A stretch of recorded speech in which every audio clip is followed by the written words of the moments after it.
Bueno, pues bienvenidos una vez más aquí a la Butaca Sin Fondo. Me acompañan como siempre mis colegas Roberto Juans y José Huerta.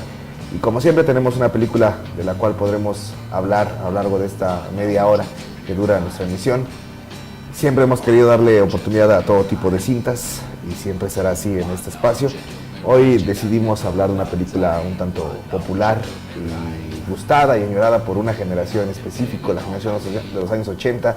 Nos referimos a E.T., una película dirigida por Steven Spielberg en 1982, que bueno, es una vez más el discurso del niño perdido que ha tenido a lo largo de su carrera este director afamado y bueno, enriquecido productor también. Pero algo con lo que me gustaría empezar a abrir el debate de esta cinta es que bueno, E.T., como ya todos lo sabemos, habla de una película, habla de un extraterrestre que se queda perdido en la Tierra y se aliena con una familia de una madre soltera y unos niños. Y esto le ganó el corazón a toda una generación, que incluso todavía la recuerda con bastante cariño. Estamos hablando de una generación de los años 80. Y yo me pregunto, y te pregunto, Roberto, para empezar esto, actualmente con estas generaciones, con esta modernidad social, ¿podría existir de nuevo un personaje tan gustado, querido desde el principio como fue este personaje en esos años? Sí, pero no se ha podido consolidar. ¿Y por qué sí? Porque la película es una oda a la niñez, ¿sí? Entonces la película puede ser la resolución de lo que podría ser para nosotros un cuento de hadas, podría ser la situación determinada entre la relación de su madre y su hijo, por algo la madre soltera, y lo más importante, ¿no?, la implicación de tener esta capacidad de asombro que cuando vamos creciendo vamos perdiendo. La película lleva toda esa estructura, y eso le da una gran ganancia más allá de ser una película de ciencia ficción. E.T. en su tiempo, un cuento de hadas moderno. Pues sí, yo creo que sí. Y digo, todo el rollo de la familia, todo el rollo de la madre soltera y cómo el personaje de E.T. viene en cierta manera, si no a cumplir la posición del padre, si viene un poco a desahogar un poco a la mamá, ¿no? Porque los niños ya se entretienen con él, ¿no? Ahora sí con el extraterrestre. Y creo, un poco abordando lo que mencionabas antes de si estos personajes pueden tener un cierto peso hoy en día, o si hay personajes más o menos parecidos. Yo creo que sí los hay varios, ¿no? Uno de ellos, el que se me viene ahorita a la mente, es Wall-E, ¿no? Pero es distinto el escenario, ¿no? En Wall-E lo que sucede es que el humano tiene que regresar a la Tierra, ¿no? En lugar de que el extraterrestre tenga que regresar a su planeta de origen, somos nosotros los que tenemos que regresar, ¿no? Porque aquí ya está hecho todo un basurero, ¿no? Y creo que en cierta manera, incluso la estructura física del personaje de Wall-E tiene mucho que ver, ¿no? Con E.T., ¿no? Estas partes alargadas donde están los ojos, el cuerpo pequeño y que se ahora sí como que se desenrosca, como que en cierta manera hay ciertas similitudes físicas, ¿no? E incluso la película va un poco más o menos en el mismo rollo de que pues el personaje no habla, sino que nada más es así como que hacen ciertos gestos y cosas así. Y la verdad, pues sí creo que sí puede haber muchos personajes por ahí votados que tal vez no tengan el mismo impacto, por lo mismo de que pues el cine se ha diversificado muchísimo, ¿no? ¿Por qué hablar de ese impacto en ese año, ¿no? En 1982? Incluso recuerdo que 20 años después se reestrenó en el cine y la gente quería regresar a ver. Yo siento que a la generación que le tocó, siempre que la ve, tiene todavía cierto cariño, ¿no? a esta película, como que sí los tocó una fibra que ya no los ha vuelto a tocar otra película, y de igual manera, ¿no? Que la recuerde tanto. Lo hablo individualmente y lo hablo socialmente. Bueno, a nivel individual estamos hablando de etapas del desarrollo, ¿no? Cualquiera que ve esta película y que somos próximos o que nacimos en la década de los 80s, pues es toda una reminiscencia de recuerdos, de eventos, y sobre todo por un carácter también de la cinematografía en esa época, ¿no?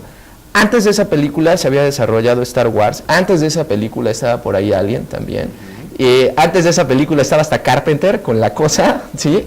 Entonces todo esto como que era muy fuerte, muy impactante, y nosotros no tenemos, nosotros como niños tenemos cercanía a ver este tipo de películas. Star Wars sí, ¿no? Entonces, en esta configuración nos permite remembrar y recordar lo mejor de nosotros mismos, que tiene que ver con la infancia. En el sentido social, Pues bueno, iban, me parece que en la segunda, el segundo mandato de Reagan, las cosas no estaban del todo bien, la Guerra Fría estaba en un pleno muy, muy fuerte, y creo que era una forma muy interesante de crear el gran amigo imaginario, porque al final de cuentas E.T. es eso, es un amigo imaginario, tomando en consideración también lo que pasaba con Spielberg, ¿no? Spielberg tenía, al menos por lo que estaba checando por ahí, muchas broncas a nivel familiar y fue un niño siempre muy solo y los hermanos siempre le molestaban y fue una transferencia también de toda esta condición episódica. Entonces, pues era muy funcional, individual, socialmente, políticamente, cinematográficamente, E.T. nos pega a todos. Hay que recordar que Hollywood siempre ha estado un poco de la mano del gobierno de Estados Unidos y hablábamos la otra vez de otras cintas, pero también en el cine familiar, que siempre lo ha tenido Hollywood, siempre ha tenido este arco para el cine de familia, de conjunto, y manda un discurso a cómo debería ser la familia norteamericana. E.T. creo que es el ideal de la familia norteamericana de los años 80, ¿no? Vivía en un suburbio, la madre es soltera, pero no vive muy mal, que digamos, ¿no? Le lucha, pero tiene una casa bastante decente, tiene a sus hijos, van a la escuela, ¿no? Y se encuentran con esto, y aparte el barrio siempre muy alegre, así tenemos el Día de Brujas y demás, ¿no? E.T. forma parte de ese grupo social sin esforzarse tanto, ¿no? Sí, y forma parte de todas estas idealizaciones norteamericanas, como tú bien lo mencionas, ¿no? Y como también lo mencionaba Roberto, dentro de un contexto histórico que pues estaba muy complicado, ¿no? Todas las películas de alienígenas en ese entonces eran invasiones, ¿no? Por el temor también de la invasión de la Unión Soviética, todos estos rollos de espionaje, y se presenta un extraterrestre con otra cara, ¿no? Un extraterrestre amable, un extraterrestre que viene incluso a ayudar a los demás, ¿no? A formar parte de un núcleo familiar que es tan importante dentro de los norteamericanos, ¿no? Y como bien lo planteas, pues la familia pues viviendo en unos suburbios acomodadamente, que pues todos los vecinos se llevan muy bien, todo es lo mejor, pues hasta que llega el gobierno, ¿no? A imponer en cierta manera esa duda, ¿no? Y pues agarrar al extraterrestre para poder experimentar con él, ¿no? Eso sí nos rompe, Spielberg rompe obviamente esto decíamos, ¿no? Hace un extraterrestre amigable, un extraterrestre bueno que hasta ese entonces tal vez ya existía, no recuerdo, pero no en esa magnitud comercial, ¿no? Rompe con ese esquema del extraterrestre maligno, del extraterrestre monstruo, del extraterrestre asesino, pero no rompe eso, ¿no? Y creo que ninguna película lo ha querido romper, de que la inteligencia estadounidense siempre va a querer explotar a las razas ajenas a nosotros, ¿no? Sí, y bueno, a lo mejor aquí, con temor a equivocarme, no había ningún extraterrestre bueno, bondadoso. Quizás el más cercano, el presente, que no es un extraterrestre como tal, en el día que la Tierra se detuvo, bueno, que la función en este caso es avisar todo lo que se vendría en un futuro incierto para con el mundo. En el caso de E.T., yo creo que ahí Spielberg sí se la jugó, sí respondiendo a la industria, sí respondiendo a la institución, sí respondiendo a los gobiernos, pero sí también señalando, ¿no? O sea, hay cosas implícitamente con las que no te puedes meter. Y esto es la inocencia, esto son las relaciones familiares, esto es el amor de una madre a su hijo, ¿no? Que también eso, ahorita en lo que comentabas me llamaba la atención. A ella es la única que se le permite verlo, no sé si recuerden eso, a nadie más, ¿no? Y en esta función de la madre para con el hijo, cuando el hijo viene y le dice, ¿sabes qué? Vi esto o escucho esto, ella es la que siempre está ahí o determina este elemento como implícito, ¿no? Y cómo leer también esta parte importante de la simbiosis que tiene E.T. con el niño, ¿no? Sí. O sea, él decide hacerse uno con el chamaco para entender un poco tal vez el asunto de los seres terrestres, y este niño que pues, no entiende nada de lo que está pasando, ¿no? Se unen y los dos se están muriendo o los dos terminan por salvarse. Es que es esta parte del amor, ¿no? El lazo, al fin y al cabo, que los une y que los mantiene vivos, ¿no? Sobre todo al extraterrestre, ¿no? Que cuando lo separan del niño es cuando él se empieza a sentir mal, ¿no? Y empieza a marchitarse, y cuando esté el niño junto a él es cuando revive, ¿no? este lazo que el extraterrestre crea con el niño, y como bien lo decía Roberto, ¿no? Toda esta parte de inocencia, toda esta parte de la infancia, de la niñez, que es tan importante para Spielberg, ¿no? Porque Spielberg lo ha explotado muchísimo dentro de su cine, ¿no? Es tal vez sea uno de los niñotes más consentidos de Hollywood, ¿no? Y la verdad, esta parte que tú dices de la simbiosis es sumamente importante para él dentro de esta película y dentro de otras más que él tiene, ¿no? Y hace que al fin y al cabo el desenlace, pues el que conocemos de que se separan, sea un desenlace al fin y al cabo bueno, ¿no? Bonito, ¿no? Que tanto se disfruta el grande como el niño, ¿no? Porque al fin y al cabo todas las cosas terminan bien, ¿no? Al final de cuentas la separación era necesaria para que todo terminara positivamente, ¿no? Y al final de cuentas ese lazo psíquico tendría que ver con nuestros propios recuerdos. Creo que por ahí va el asunto de Spielberg, ¿no? Vamos creciendo y el hecho de que muera, pues muere la infancia. Tarde o que temprano esto se tiene que ir. Y quien la arrebata son los propios adultos, ¿no? Nunca vemos a los padres de E.T., pero entendemos perfectamente que es un universo o una condición determinada también por adultos. Que eso me parece también extraordinario. Digo, ahorita ya podría ser como algo muy regular. Hablar de extraterrestres, pero hablar de un extraterrestre infante, ¿no? Eso es una gran idea, ¿no? Que por lo mismo de que era una raza ajena a nuestro planeta, no podíamos entender sus pensamientos, no podíamos entender su forma de ser, ¿no? Su carácter, pero eso lo hace Spielberg cinematográficamente uniendo al niño con él, ¿no? Sí. Se ponen borrachos juntos. Sí, hay momentos importantes que entonces así podemos conocer a E.T.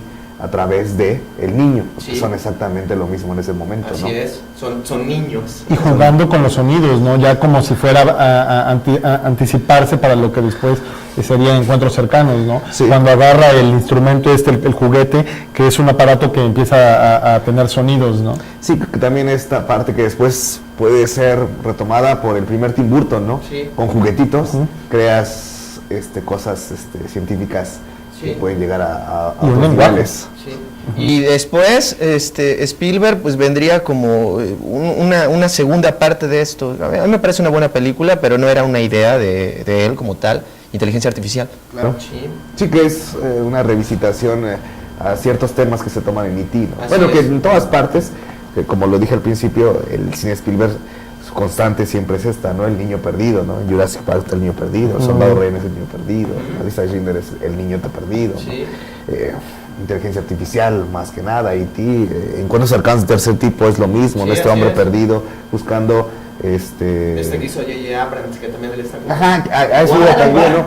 Y les hablaba por eso al principio de si este tipo de películas que puedan marcar tan cariñosamente a una generación se pudieran hacer en estos tiempos. Tenemos este experimento de Super 8 de J.J. Abrams, producida por Spielberg, que muchos la han denominado como una revisitación a E.T., ¿no? Han querido, es como que se quiso hacer lo mismo, pero pues no tuvo el impacto que tuvo esa película en el 82. Sí, aunque las características de los alienígenas son completamente discordantes, ¿no? En E.T. es la forma tierna, la forma más tal vez humanizada en cuanto a los sentimientos del extraterrestre, ¿no? En el otro es un animal así con tentáculos y más salvaje y violento, ¿no? Solo la parte de los niños es la que se apega muchísimo a la película de E.T., ¿no? Pero todo lo demás, el contexto es una captura del gobierno de Estados Unidos que de repente se escapa de un tren y se va a ocultar debajo de una ciudad, ¿no? Pero pues es un animal, un extraterrestre violento, ¿no? A diferencia de E.T., que pues en ningún momento se percibe violencia de él, ¿no? ¿Sabes? Tal vez respondiendo a esto que preguntas, Wiris, tendría que ver con el hecho de que Super 8 se presenta pues a nuevas generaciones, a nuevos chavos y sobre todo la niñez es como mucho más rápida, ¿sí? O sea, date cuenta, o sea, la condición infante se empieza a sexualizar más rápido, hay una necesidad de crecer más rápido y para nosotros y para las personas que nos estén viendo, a los nacidos en los 80s, esta situación se prolongaba, parecía que era interminable la infancia, ¿no? Creo que va de la mano con ello. Pero bueno, vamos a nuestro primer corte y volvemos para seguir hablando sobre esta película E.T., que seguro ustedes han visto varias veces.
gusta la gente que vibra, que no hay que empujarla, que no hay que decirle que haga las cosas, sino que sabe lo que hay que hacer y que lo hace. La gente que cultiva sus sueños hasta que esos sueños se apoderan de su propia realidad. No te rindas, aún estás a tiempo de alcanzar y comenzar de nuevo, retomar el vuelo. Acepta tus sombras, entierra tus miedos, continúa el viaje, persigue tus sueños. Destraba el tiempo, corre los escombros y destapa el cielo. No te rindas, por favor, no cedas, aunque el frío queme, aunque el miedo muerda, aunque el sol se esconda y se calle el viento. Aún hay fuego en tu alma, aún hay vida en tus sueños. Los planes de mañana pueden carecer de sentido, a menos que estemos plenamente conectados al presente. Porque cada día es un comienzo nuevo, porque esta es la hora y el mejor momento. Somos lo que hacemos, sobre todo lo que hacemos para cambiar lo que somos. Universidad de Jalapa. Saber para trascender.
Semanario Acrópolis, periodismo con ética, para que usted esté bien informado. Todos los jueves lo puede adquirir en puestos de periódico o llamando al 813-8175. En Acrópolis Multimedia cumplimos 10 años y lo celebramos informando a Veracruz.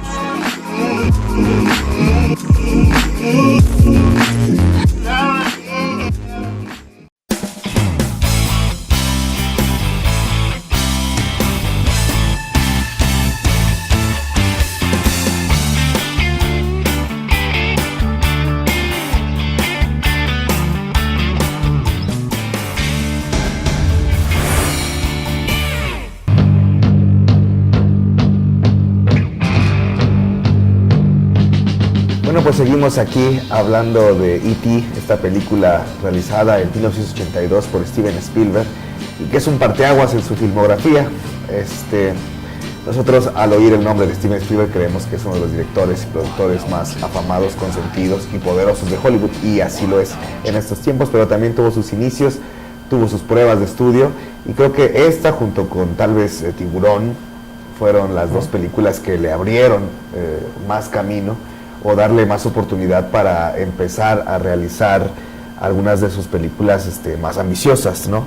que de por sí eran películas medianamente ambiciosas como Tiburón o E.T., eran proyectos que no fueron completamente de él.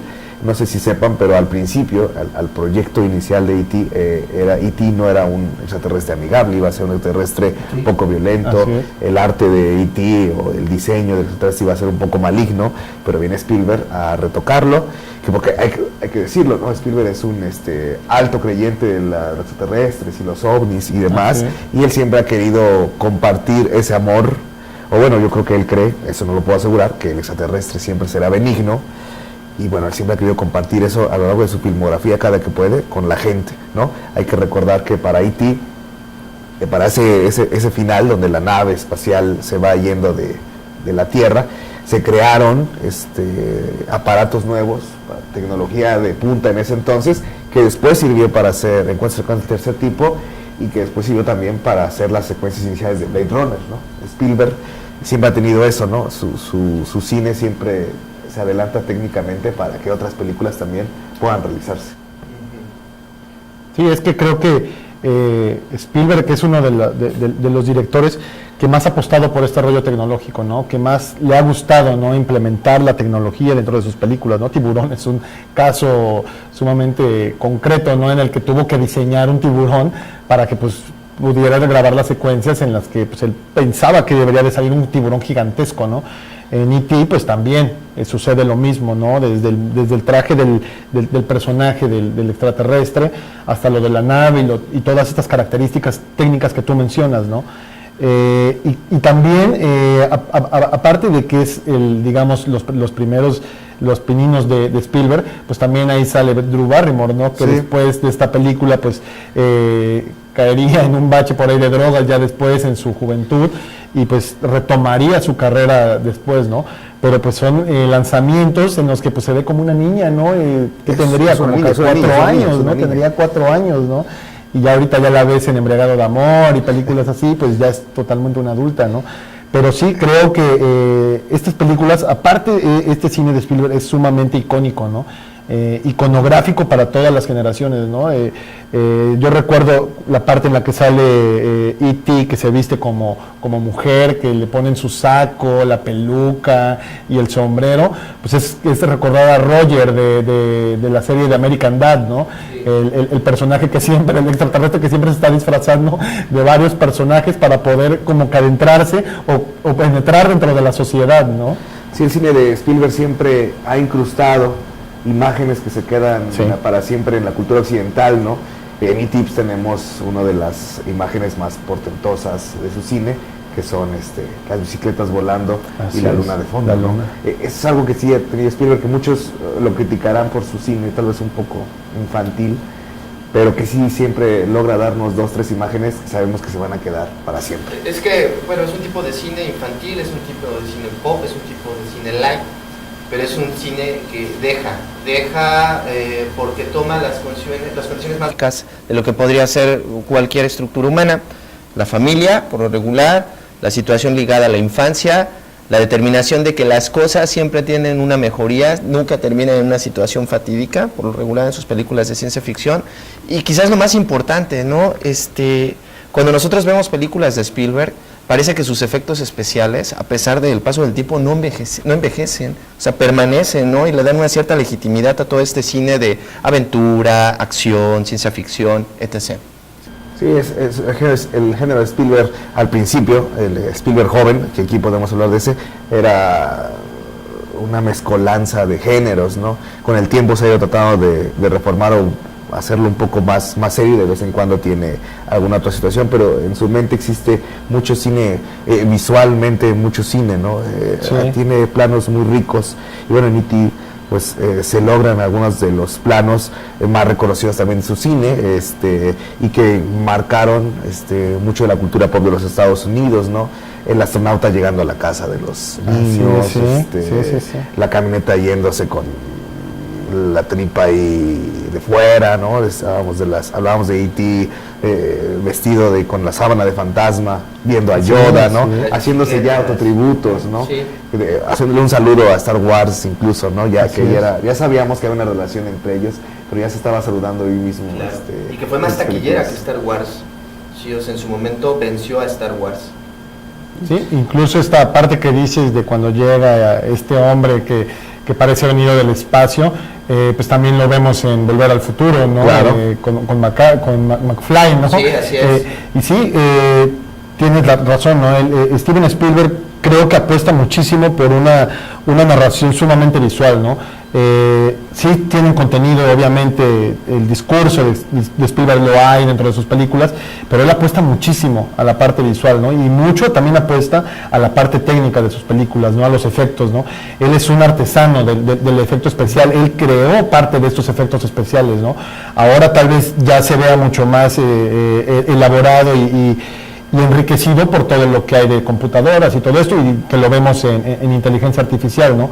Pero él, con Tiburón y con E.T., crea la parte artesanal junto con George Lucas, junto con Cameron Crowe, no sé, junto con Stanley Kubrick, obviamente, Ridley Scott, crean toda esta parte, ¿no? Que tal vez se vea vieja, pero es sumamente bonita porque es artesanal y que todavía por ahí tienen incluso los moldes, ¿no? De todas estas obras que hicieron. No existía todavía el efecto computadora en estos años, vendría unos cuantos años después.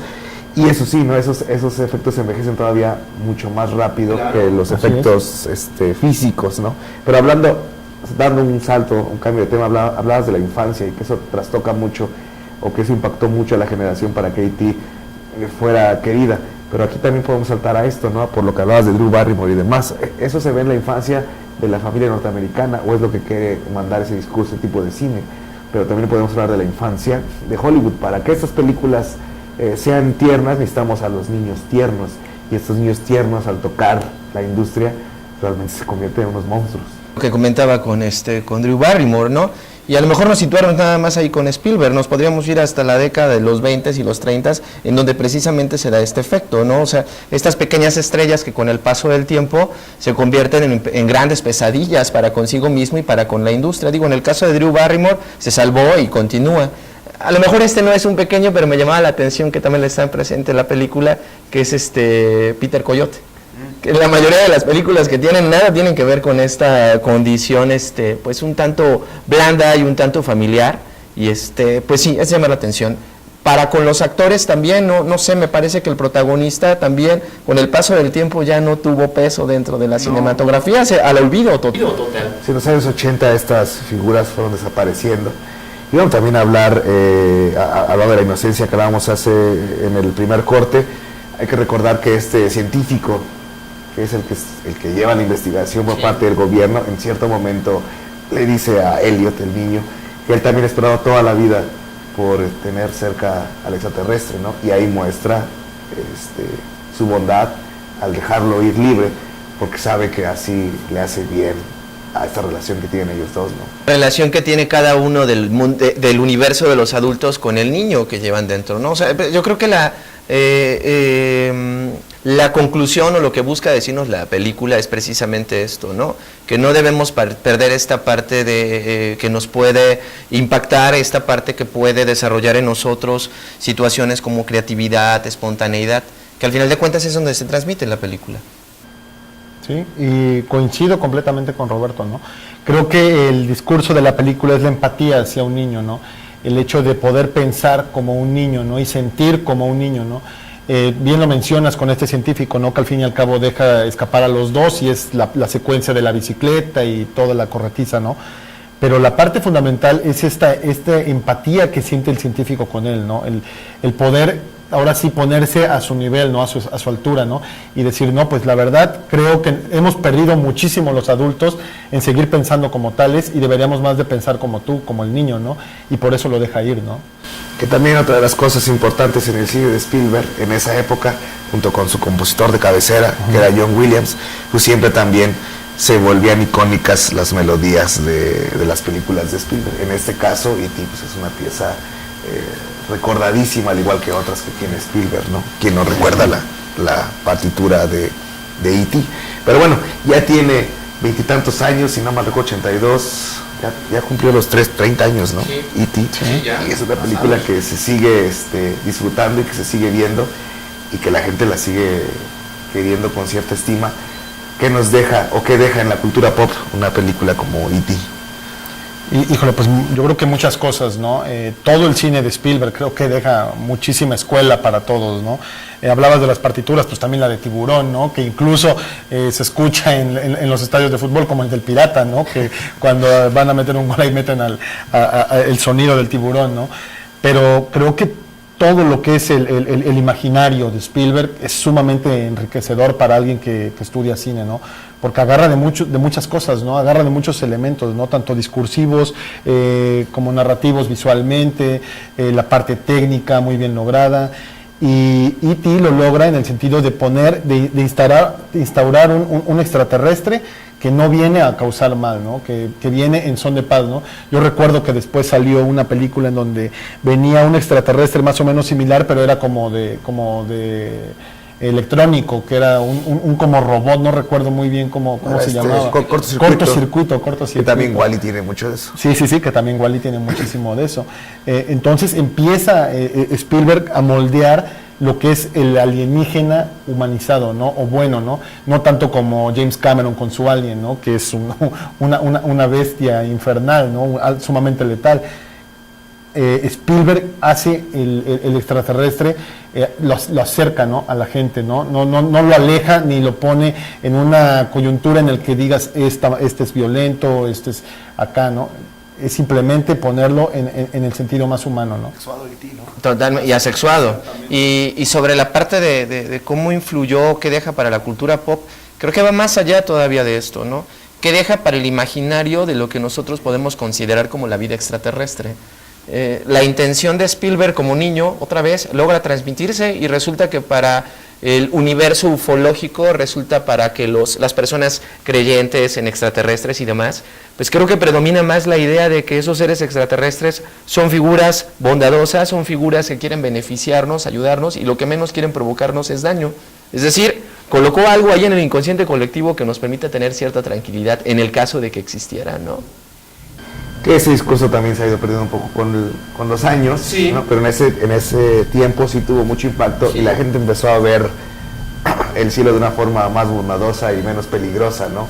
Ayudó un poco a vaciar esa presión social que tenía la familia norteamericana con lo de la Guerra Fría, sí, con las crisis económicas y demás, y sirvió para sacar esas cosas, ¿no? Es como un paño de lágrimas de todo lo que se estaba viviendo en esos momentos, ¿no?